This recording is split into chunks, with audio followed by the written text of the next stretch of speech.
Let's please give her a warm round of applause.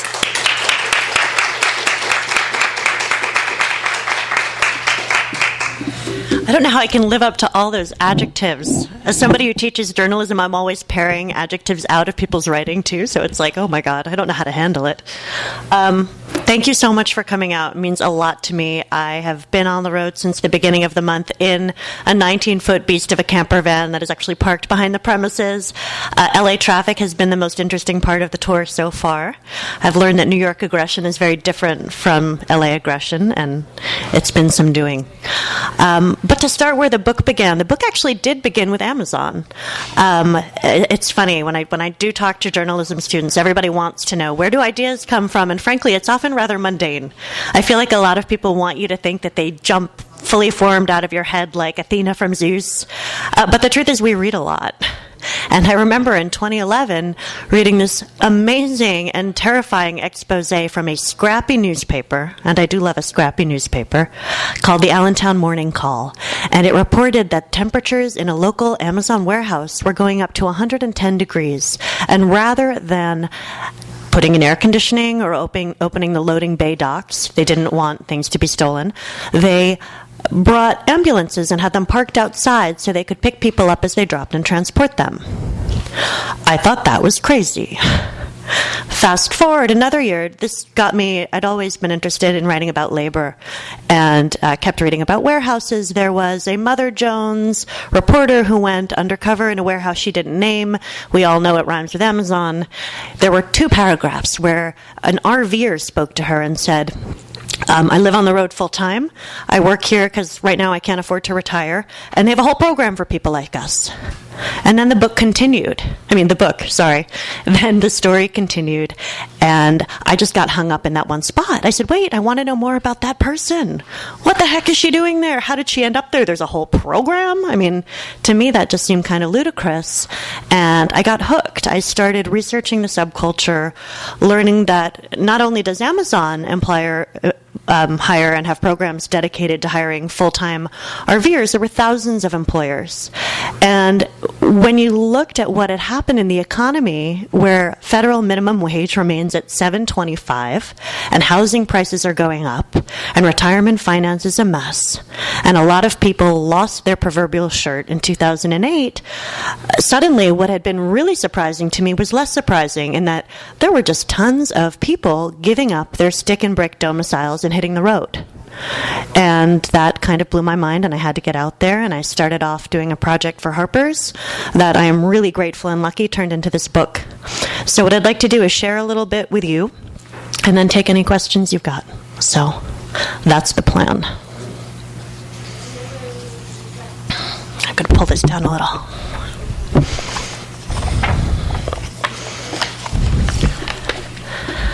Got my stance now, I'm ready. As I write this, they are scattered across the country.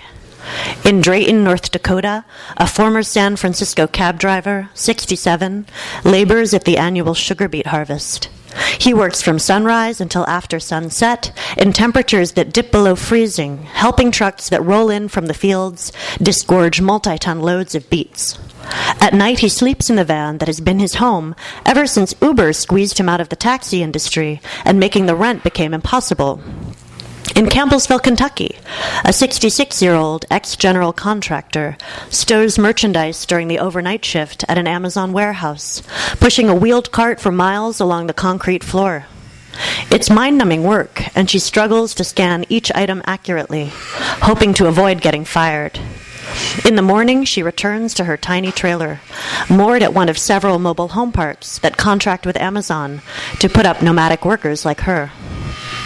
In New Bern, North Carolina, a woman whose home is a teardrop-style trailer, so small it can be pulled with a motorcycle, is couch surfing with a friend while hunting for work. Even with a master's degree, the 38-year-old Nebraska native can't find a job, despite filling out hundreds of applications in the past month alone. She knows the sugar beet harvest is hiring, but traveling halfway across the country would require more cash than she has. Losing her job at a nonprofit several years ago is one of the reasons she moved into the trailer in the first place. After the funding for her position ran out, she couldn't afford rent on top of paying off student loans. In San Marcos, California, a 30-something couple in a 1975 GMC motorhome is running a roadside pumpkin stand with a children's carnival and petting zoo, which they had 5 days to set up from scratch on a vacant dirt lot. In a few weeks, they'll switch to selling Christmas trees. In Colorado Springs, Colorado, a 72-year-old van dweller who cracked 3 ribs doing a campground maintenance job is recuperating while visiting with family. There have always been itinerants, drifters, hobos, restless souls. But now, in the second millennium, a new kind of wandering tribe is emerging. People who never imagined being nomads are hitting the road. They're giving up traditional houses and apartments to live in what some call wheel estate. Vans, second-hand RVs, school buses, pickup campers, travel trailers, and plain old sedans. They are driving away from the impossible choices that face what used to be the middle class. Decisions like, would you rather have food or dental work, pay your mortgage or your electric bill, make a car payment or buy medicine, cover rent or student loans, purchase warm clothes or gas for your commute? For many, the answer seemed radical at first. You can't give yourself a raise, but what about cutting your biggest expense? Trading a stick and brick domicile for life on wheels? Some call them homeless. The new nomads reject that label. Equipped with both shelter and transportation, they've adopted a different word. They refer to themselves, quite simply, as houseless. From a distance, many of them could be mistaken for carefree, retired RVers. On occasions, when they treat themselves to a movie or dinner at a restaurant, they blend with the crowd. In mindset and appearance, they are largely middle class. They wash their clothes at laundromats and join fitness clubs to use the showers. Many took to the road after their savings were obliterated by the Great Recession. To keep their gas tanks and bellies full, they work long hours at hard physical jobs. In a time of flat wages and rising housing costs, they have unshackled themselves from rent and mortgages as a way to get by. They are surviving America. But for them, as for anyone, survival isn't enough. So what began as a last-ditch effort has become a battle cry for something greater. Being human means yearning for more than subsistence. As much as food or shelter, we require hope. And there is hope on the road. It's a byproduct of forward momentum, a sense of opportunity as wide as the country itself, a bone-deep conviction that something better will come. It's just ahead, in the next town, the next gig, the next chance encounter with a stranger. As it happens, some of those strangers are nomads too. When they meet, online or at a job, or camping way off the grid, tribes begin to form. There's a common understanding, a kinship. When someone's van breaks down, they pass the hat. There's a contagious feeling. Something big is happening. The country is changing rapidly, the old structures crumbling away, and they're at the epicenter of something new. Around a shared campfire, in the middle of the night, it can feel like a glimpse of utopia. As I write, it is autumn. Soon winter will come. Routine layoffs will start at the seasonal jobs. The nomads will pack up camp and return to their real home, the road, moving like blood cells through the veins of the country. They'll set out in search of friends and family, or just a place that's warm. Some will journey clear across the continent. All will count the miles which unspool like a film strip of America. Fast food joints and shopping malls, fields dormant under frost. Auto dealerships, megachurches and all-night diners, featureless plains, feedlots, dead factories, subdivisions, and big box stores. Snow-capped peaks. The roadside reels past, through the day and into darkness, until fatigue sets in. Bleary-eyed, they find places to pull off the road and rest. In Walmart parking lots, on quiet suburban streets, at truck stops, amid the lullaby of idling engines. Then in the early morning hours, before anyone notices, they're back on the highway.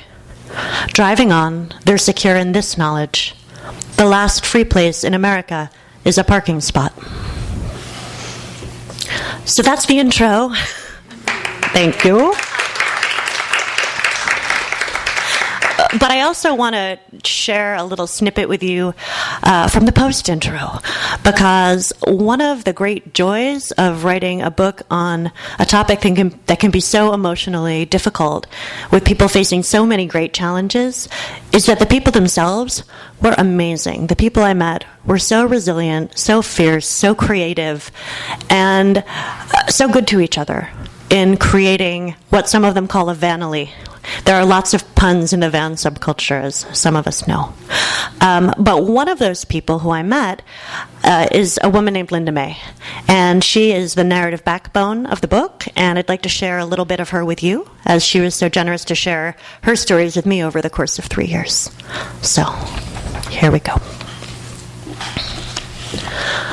On the Foothill Freeway, about an hour inland from Los Angeles, a mountain range looms ahead of northbound traffic, bringing suburbia to a sudden stop. This wilderness is the southern edge of the San Bernardino Mountains, a tall, precipitous escarpment, in the words of the United States Geological Survey. It's part of a formation that began growing 11 million years ago along the San Andreas Fault and is still rising today, gaining a few millimeters each year as the Pacific and North American plates grind past each other. The peaks appear to grow much faster, however, when you're driving straight at them. They're the kind of sight that makes you sit up straighter and starts a swelling sensation in your chest, a feeling like helium crowding your rib cage, enough perhaps to carry you away. Linda May grips her steering wheel and watches the approaching mountains through bifocals with rose-colored frames. Her silver hair, which falls past her shoulders, is pulled back from her face in a plastic barrette. She turns off the Foothill Freeway onto Highway 330, also known as City Creek Road. For a couple miles, the pavement runs flat and wide. Then it tapers to a steep serpentine with just one lane in either direction, starting the ascent into the San Bernardino National Forest. The 64-year-old grandmother is driving a Jeep Grand Cherokee Laredo, which was totaled and salvaged before she bought it off a tow lot. The check engine light is finicky. It has a habit of flashing on when nothing is actually wrong, and a close look reveals that the white paint on the hood, which was crumpled and replaced, is a half shade off from the rest of the body. But after months of repairs, the vehicle is finally roadworthy. A mechanic installed a new camshaft and lifters. Linda spruced up what she could, scrubbing the foggy headlights with an old T-shirt and insect repellent, a do-it-yourself trick. For the first time, the Jeep is towing Linda's home, a tiny, pale yellow trailer she calls the Squeeze Inn. If visitors don't get the name on first mention, she puts it in a sentence. Yeah, there's room, squeeze in.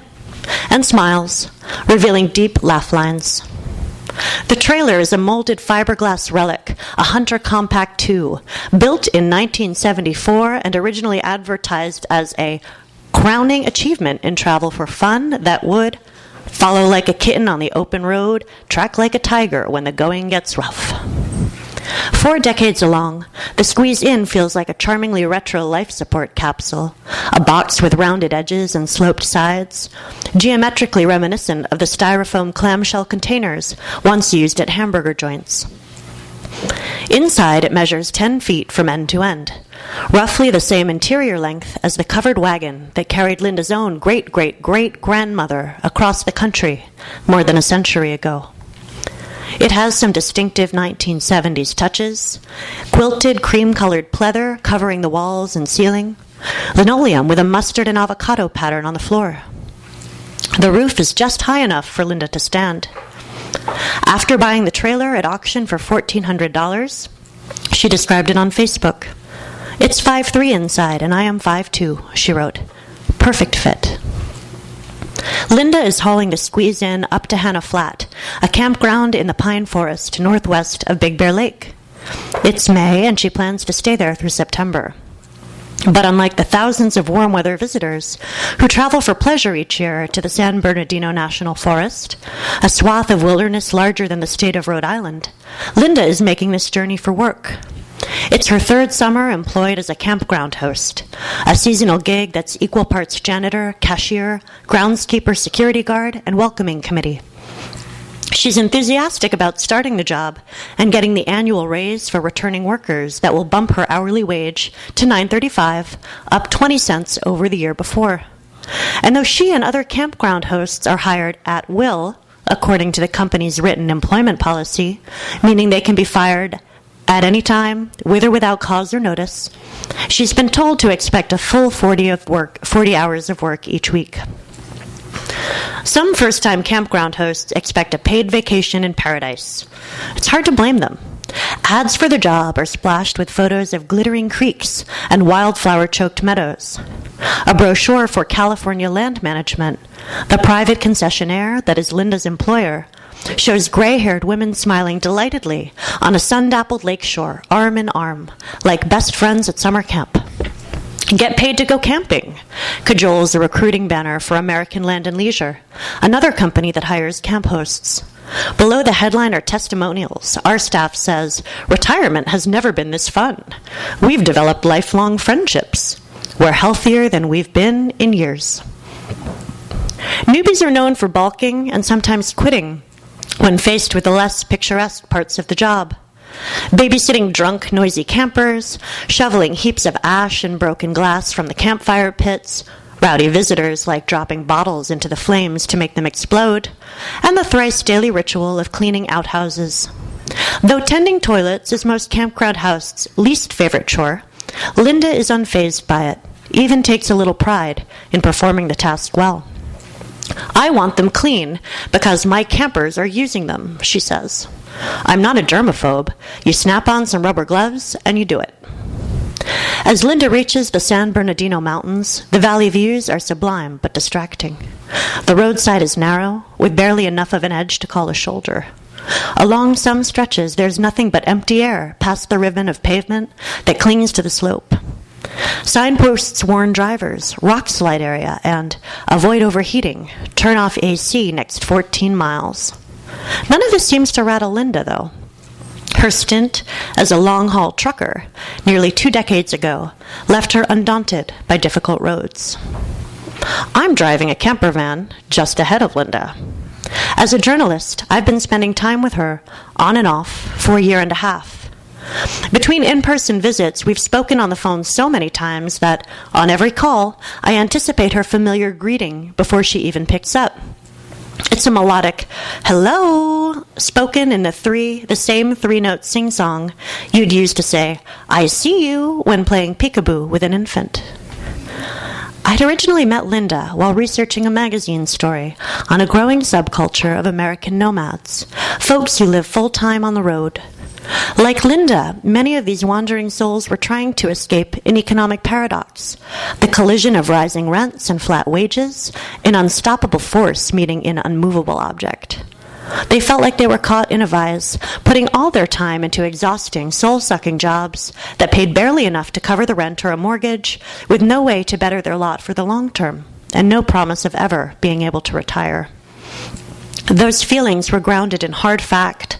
Wages and housing costs have diverged so dramatically that for a growing number of Americans, the dream of a middle-class life has gone from difficult to impossible.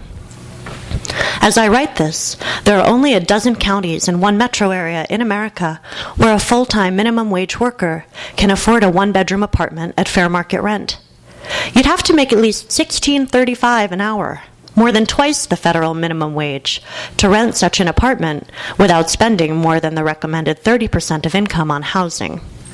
The consequences are dire, especially for the 1 in 6 American households that have been putting more than half of what they make into shelter.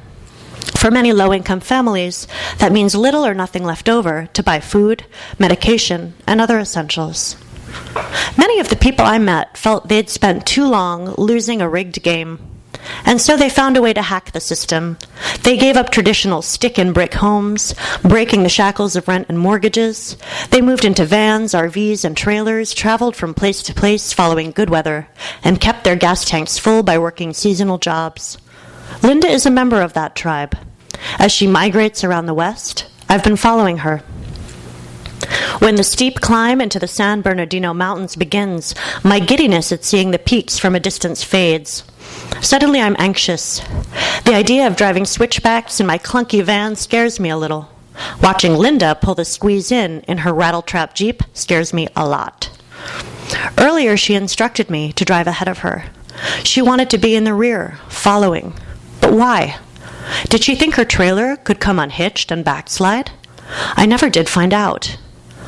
Past the first sign for the San Bernardino National Forest, a shiny oil tanker truck looms up behind the squeeze-in.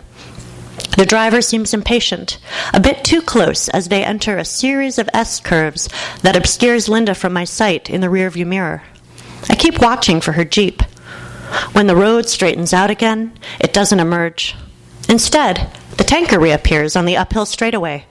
There's no sign of Linda. Pulling into a turnout, I dial her cell phone and hope for that familiar, "Hello?" The call rings and rings, then goes to voicemail. I park the van, hop out, and pace nervously along the driver's side. I try again. No answer. By now, more cars, maybe half a dozen, have come out of the curves, onto the straightaway, and past the turnout. I try to push down a queasy feeling, adrenaline blooming into panic as the minutes slide past. The squeeze-in has disappeared. That's the literal cliffhanger breaking point. So, if you have any questions, I will gladly do my best. Hello, Maddie. Good to see you. How did you decide or realize that Linda would be the protagonist? Yeah. So I met so many amazing people.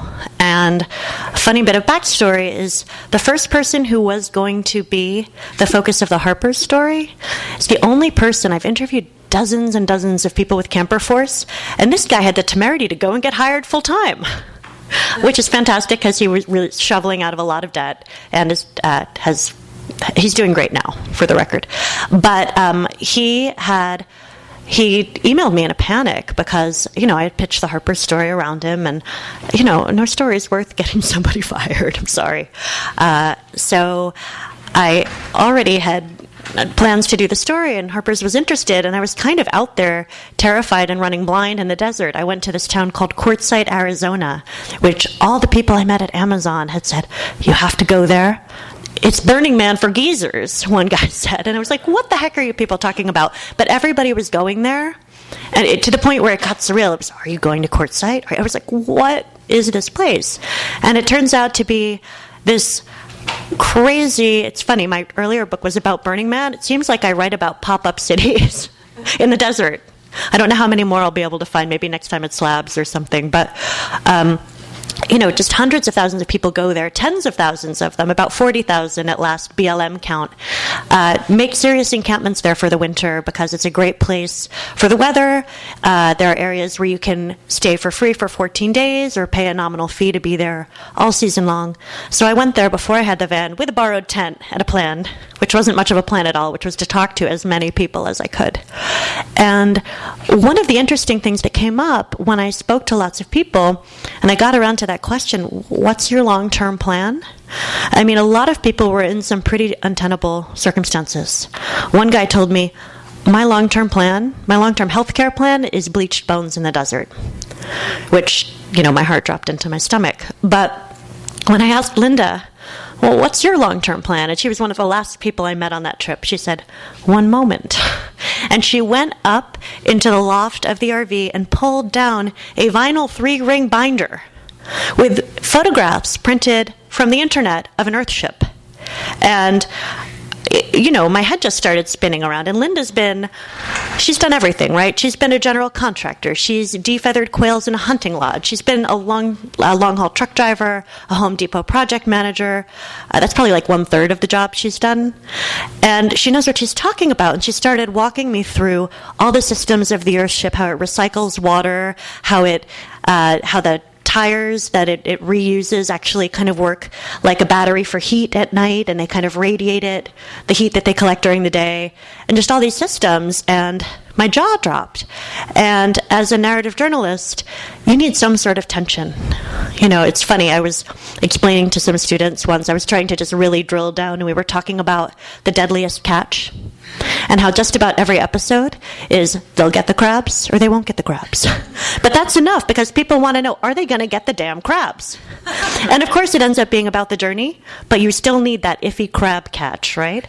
So in my mind, just the idea of getting to follow Linda through that experience was really exciting, because clearly this is someone who's creative and resilient, and everybody's kind of looking at her like, okay, yeah, right, lady? But something about Linda told me that she should not be written off so easily. So that's the big one. The other one is Linda is incredibly tolerant. I have parked in my van outside her daughter's house. I was on a parking pad next to her rig up in the San Bernardino forest for 3 weeks straight. Every morning, waking up with her, going out with her and her friend Sylviane, running behind their golf cart. We would make a joke where they'd come out and I'd be stretching in my running shoes with my camera, because I wanted to be there for the interactions that would tell me about her job and a bit about her. So it became a joke where it was, okay, I can't ride in the golf cart because that'll get you in trouble, but I can chase the golf cart. And this will be my fitness regimen for the day. And they liked that a lot, because they could also say microlitter, which is a word for, like, you know, little bits of foil or wrapper and cellophane, and then I would pick it up. So they had me pretty well trained. So Linda being amazing is number one, and Linda being incredibly tolerant is number two. Anybody else? How did you deal with just the logistics of bills or paychecks, or like that she has a phone? Yeah. They're constantly moving.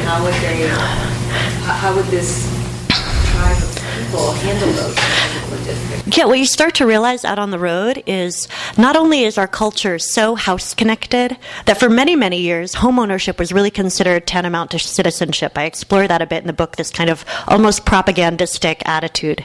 But as a matter of pragmatism nowadays, it's really... when you see it from the other side, it's just nuts. You need an address. There's no way not to have an address. You know, I'm just a glorified tourist when I'm out there. We were calling me a FOMAD as a joke. And I remember I had to call a doctor to get a prescription, and the doctor spent like 15 minutes on the phone with the pharmacist out in Blythe, California, trying to explain, I don't have an address for her right now. She's in a van. They're like, what's the address? Van. What's the address? Van. And that's a micro thing. You know, he probably could have given them my address in Brooklyn. I don't know why he didn't. But what most people do, because you do need an address for all sorts of stuff. Obviously, for this demographic, you have to have a driver's license, right? It's pretty critical. And you also, everybody needs to, you know, the government wants to know where you are so they can come for you for taxes, jury duty, just all sorts of stuff. You need an address to function as a citizen. And when you realize how stacked the system is in that direction, you do start to feel like you really are off the grid socially. It's really intense. So what people do, there are a whole bunch of ways people cope with this. One way is there are people who have a kind family member who says, sure, I'll receive your mail. This can be your legal address. Another way is a mail forwarding service. A lot of people hire these companies that for a nominal fee will be your address and forward your mail where you go.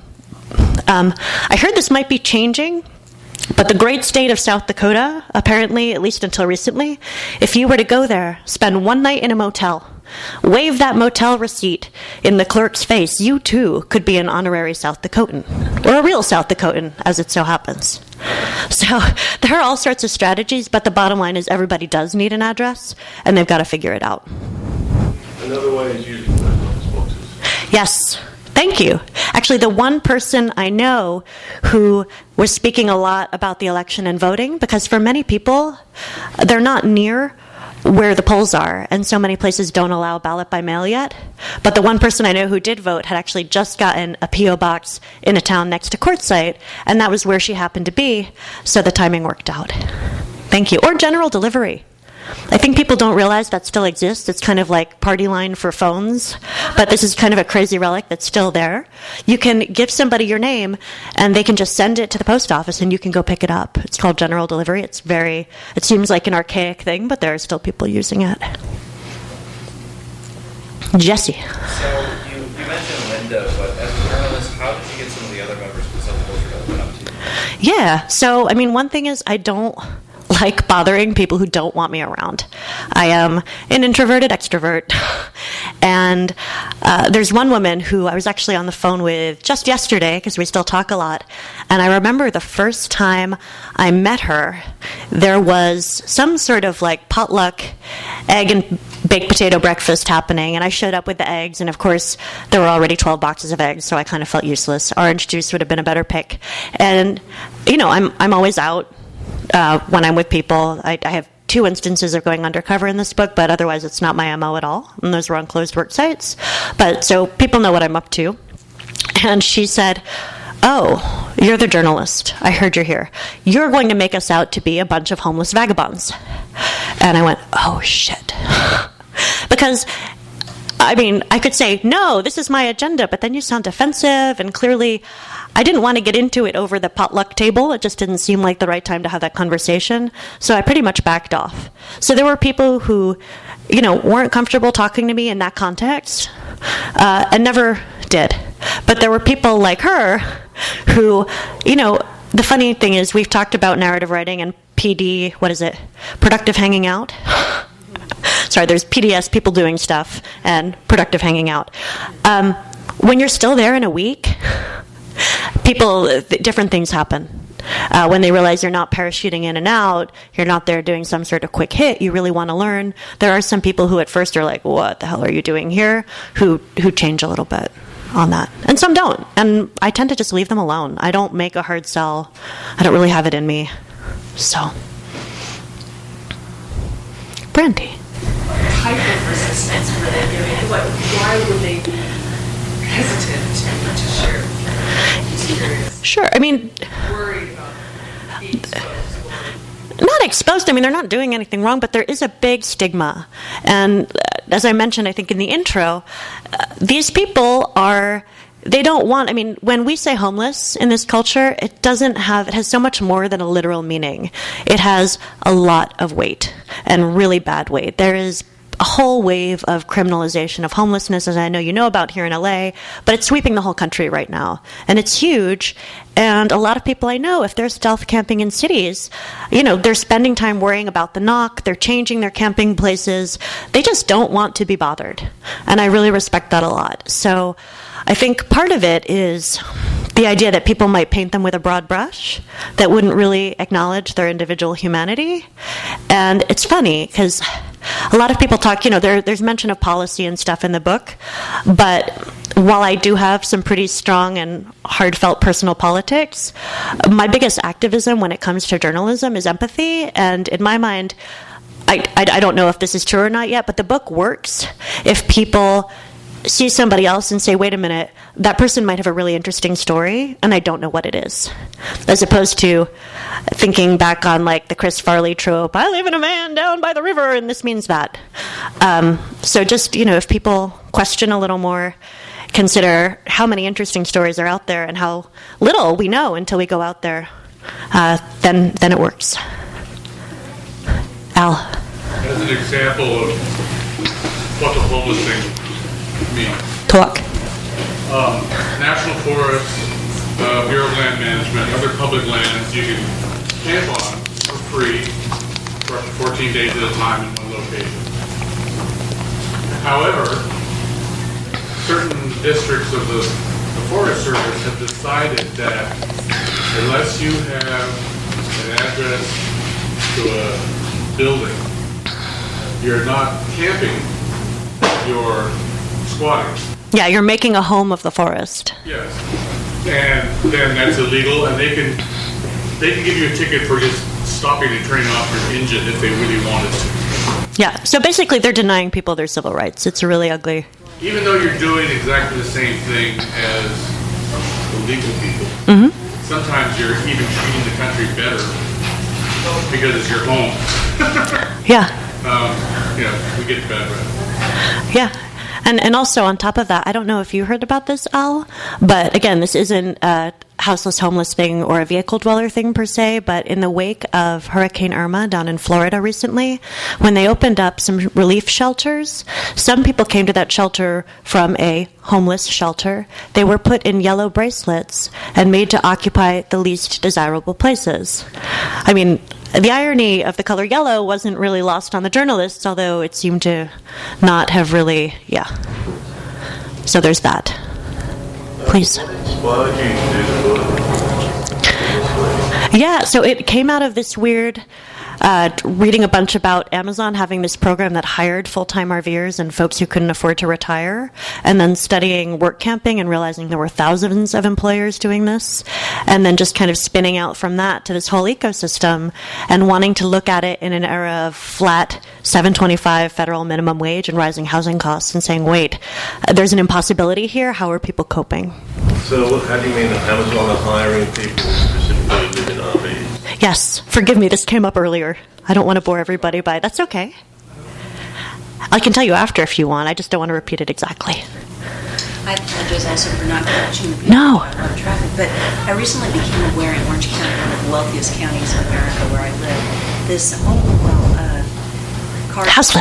car dwelling population. Sure. And I began talking with them and befriending them just to see, because from my experience feeding the homeless, a lot of, and the data bear this out, the homeless on average have a higher education level than homed, housed people. So I want to see that data. That's really interesting data. You know, and so I began talking to some of them, and I just to see where the values stacked up and what was happening. And I realized quickly that where someone parked, that was the most valuable piece of information you could ever have on someone. And their degree of trust with you, I think there was no level of trust for you where they would tell you where they parked, and I found this very, very interesting, sitting down and talking with them. And I appreciate the empathy that you try to express on, feeling the knock and that kind of thing. I mean, if you can imagine being so vulnerable that where you're sleeping occurs, you can't reveal that to another person. And I felt they trusted me. Yeah. Oh, they must. I mean, there are some techniques where it's like, okay, if you're going to brush your teeth and read a book or change your shirt, do that in your spot that's not your sleep spot. The idea is you just don't want to betray any motion. So, I mean, it's really, the hiding aspect is really sad. Well, what really caught me about this, these were SSI, these were people on disability. Mm-hmm. So the government is providing them disability, but must understand that they're not housed. Mm-hmm. So, the irony of that is really what hit me so hard. Sure. Well, good for you for talking to people. To eliminate, especially these wristbands and things like that. I mean, it's sort of egregious. We criminalize the poor to the degree that we do not deny them. We unpersonalize them. We don't allow these civil rights. And what's happening to the elderly and conservatorships, and just the New Yorker now coming out with some of these articles about these horrendous situations of unpersonal people, of people whose value under the law is considered less important, non-representative. Yeah. It's the work you agitate that I think helps, not in America, this should. No, I'm with you. And it's particularly powerful to see you speak those words with a plastic axe. I feel like I need one of those as a prop when, and by the way, thank you. All yours, baby. It's going to be a gavel. It's the key to the bathroom, though, so if anybody, I don't want to hurt anyone unintentionally. Yeah. Is there what's the makeup of, it's sort of a two-part question. Sure. Did you find how, was it mostly single people, couples, were there families, how racially mixed was it? Was there a real kind of background of how they were all kind of falling through the cracks and getting to this place, or were there certain patterns of social and economic kind of backgrounds? Yeah, there were definitely patterns. While I did see some younger people out there, and not just the hashtag van life crowd, the people with 5 billion Instagram followers doing yoga poses on the Westie, on the beach. I think for every one of those, there are probably 5 people who are saying, oh my God, student debt, don't want to go to college and incur it when the job market is, unemployment is going down, but the quality of the jobs is still hell. So there are some younger people, but a lot of the people I met, and coming in been through, for example, who Amazon is hiring for Camper Force. When I was undercover there, I was definitely the only person south of 50, and I think just about everybody was north of 60. And in some cases north of 70, one gentleman who'd worked in a copper mine all his life and had busted his knees doing the mechanical work on trucks. So a lot of people doing really hard work who were older. It's a pretty white demographic, and I was trying to figure that out, and it was interesting. I mean, there were people posting on Amazon's Camper Force Facebook page saying, where are all the African Americans? Where are these people? Where are those people? And it had actually become a dialogue in the community, and there were a couple things that came out of that. One is that RVing has long been pretty white, and a lot of RVing relating things have long been marketed towards a white demographic. On top of that, I finished the reporting for this book before the Trumpocalypse began, and I think a lot of the white supremacists were still in their oohs and their hidey holes and weren't coming out and screaming a lot yet. But at the time, this is when we had, a new unarmed African American getting shot every week by an officer on the road. And it was a really ugly time. So when I think about, it's still a really ugly time, probably uglier, but what it means to be in that vulnerable position of, you don't even want to tell someone where you're parking, you're worried about getting the knock. So if you think of this as like a Venn diagram of people who are vulnerable because they're not living in houses, and people who are vulnerable because they're people of color and they're on the road, I think the Venn diagram it's there, but it's small. And I think that's probably part of it. I did meet it was pretty white, but it wasn't homogenous white. So, one of my favorite anecdotes in the book is a woman in her 70s teaching a trans man in his 20s how to install a solar panel on the roof of Tilly Starlight, named for the engine in The Little Engine That Could and Starlight Express. And he thought it was the only way he'd ever really be financially independent. And she was letting him receive his testosterone shots at her P.O. box, which was amazing because her family wasn't even letting her get mail at their house anymore. And to me, I was like, this is a different kind of family, right? There was another gentleman who had this app he used to park his van so it was always pointing towards Mecca for the call to prayer. He had a halal goat farm, and the price of hay was driven up by the drought, and he lost it. So I did hear stories about people losing businesses. I did hear stories about people who got whacked in 2008. I heard stories about people getting pushed out of their industries by everything from ageism to Uber.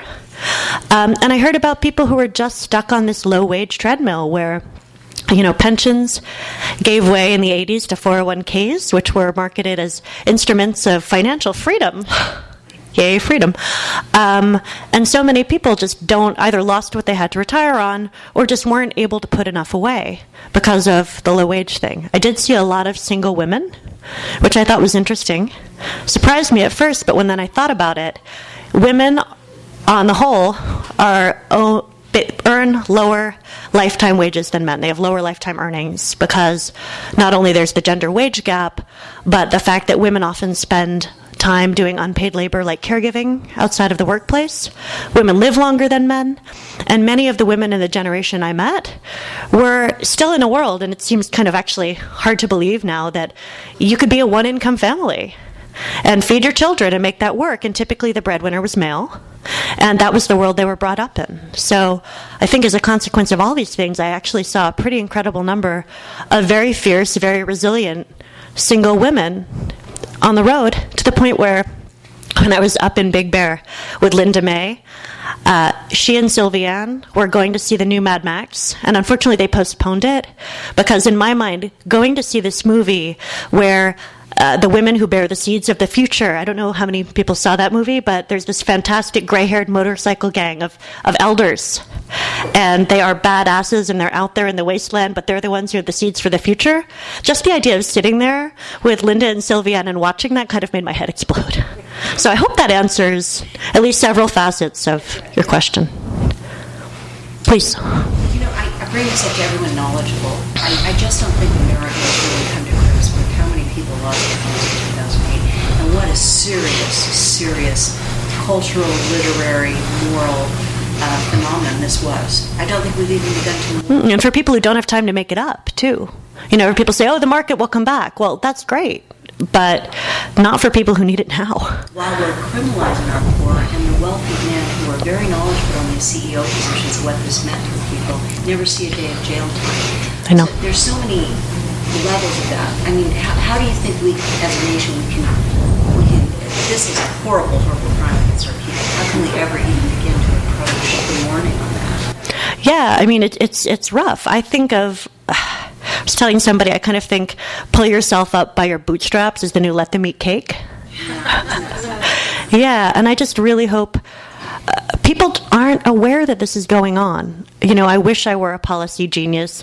I'm a big Elizabeth Warren fan when it comes to preserving Social Security. Whenever talk comes of it getting privatized, I just want to go beat somebody with my little plastic axe. When I hear that the current administration is kicking the fiduciary rule down the road, just the fact that the idea that, yes, financial advisors should have to give you advice that's in your own best interest. I mean, would any of us go to a doctor who legally had the right to take out our kidneys and sell them? I mean, it's nuts. It's nuts. And the other issue, I mean, I keep thinking about the criminalization of homelessness, and you know, it's interesting to come out here because I'm in the Northeast and the climate is a little different.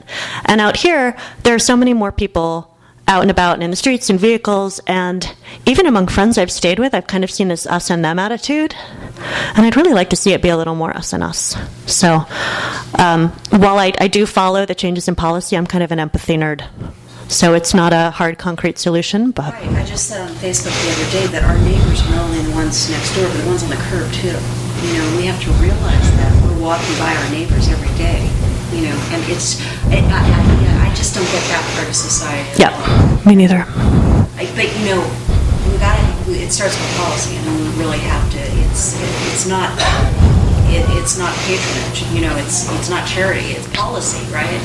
And thank you for writing a book that helps with that, you know. That Thank you. people are referred to, yeah. Thank you. Anybody else? Maddie. Okay. You mentioned Facebook a couple times. How important is Facebook and social media to this? Oh my God, so important. It's amazing because we all talk about, oh, technology is making things so distant and we don't get together anymore. But for a lot of people, it's also this tool that lets people get together and kind of find their communities. So incredibly important. I've met so many people who got the idea that they could do this by going online and learning from other people and then meeting them in person. So super important. Facebook groups, you see threads on Reddit now. And in part of the book, I go through and use one of my favorite tools, the Wayback Machine, archive.org. And you can actually go and look at an old Yahoo group and see what the membership was in days of yore, and then track it and see how big it got. And I have some of those numbers in the book, and it's just incredible to see how these groups grew as people kind of created these tribes that, while many of them do get together in the real world, are also there for mutual aid when people are apart. Sorry, sir. Just a bit of data. Please. Since last year, homeless population, 25,000 in county has mushroomed to 15,000. Since last year. Yeah, we're really... Wow. I didn't know that. I reckon there's 10,000 people living in their vehicles. In San Francisco alone, these were not people coming into the city. These were formally housed, employed people. 20% increase. Yeah, I've heard about a lot of people doing it because they're in the tech industry, but housing is so much. There's a woman I interviewed who didn't end up in the book, and unfortunately is not with us anymore, but she and her partner got pushed out of, I believe it was mobile home park in Sunnyvale, near San Francisco, because they were bringing luxury condos in. So it's just amazing. I know the guy who got pushed out because he was a taxi driver and Uber came in. I mean, it's kind of ripped from the headline stuff. Anybody else? There's got to be some kind of grassroots movement, though. I mean, you know, private property becomes a lot less valuable to protect. It would seem so many numbers are increasing to the property-less. I understand that the arming of police force doesn't, malicious style police doesn't really help anybody. Yeah, handing down that military gear. Portland, Oregon, a friend just emailed me to let me know that Portland, Oregon just passed a new ordinance where they're allowing, they've basically done away with the restrictions that prevent people from overnight RV parking and building tiny houses on private property. So it's going to be really interesting to follow that. That just happened. Do you have any input, it's just kind of piggybacking on what what you said though about like how just a person that's like, policy obviously is so important, but like I'm in entertainment, like this is something I care about a lot, but like I don't know as like a person who isn't involved in any type of government other than like basic activism, like how you make a difference.